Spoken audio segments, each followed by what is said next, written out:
I'm Elliot from EQPTV and I'm here at Bloodstock Festival in Blast UK and I'm here with Amorphis. Now your last album, Circle, was an album which followed an original kind of storyline. Do you feel that it's kind of a lost art, a concept album? Because not as many bands do it nowadays as they used to. Yeah, it's got its own story behind it, so and everything was reflected to the artwork and to the lyrics and the music. I think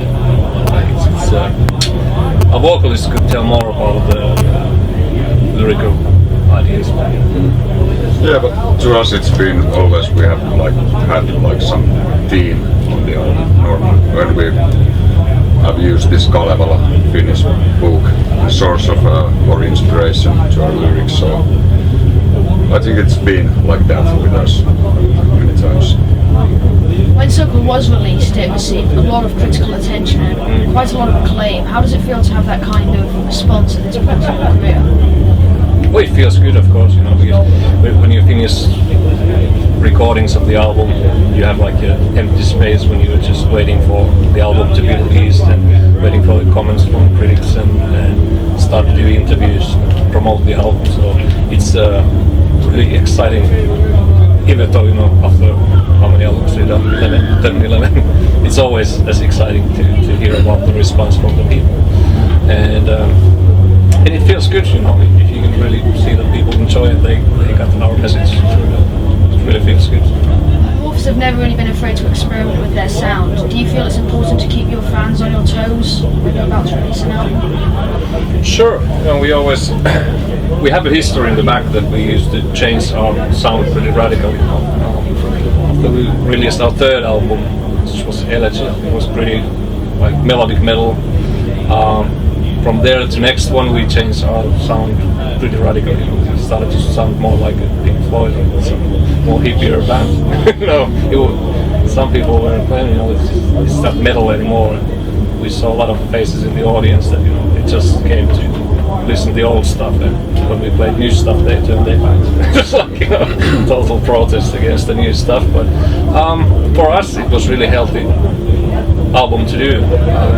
You know, as a musician, I think you should always listen to yourself and try to please your musical ambitions, and you know, that's the best you can do. And I think that's the only way to keep up the band going on year after year. Just, you know, listen to yourself and do the music what you want to bring to people.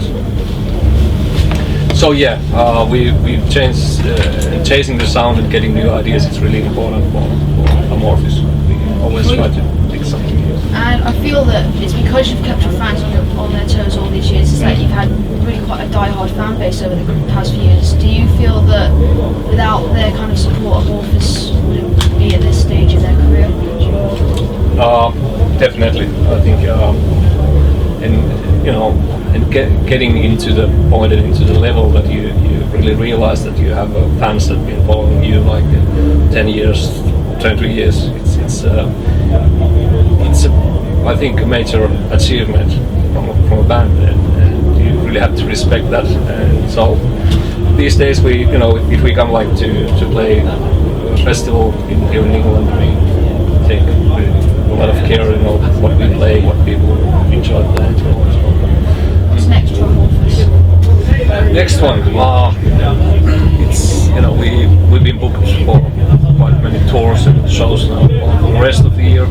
Looks like the next year is going with touring, so I think when we have some break off, then we'll start to think about the next album and the ideas. But it's still too early to talk about it because I think promoting Circle and playing shows with Circle might take a lot of time.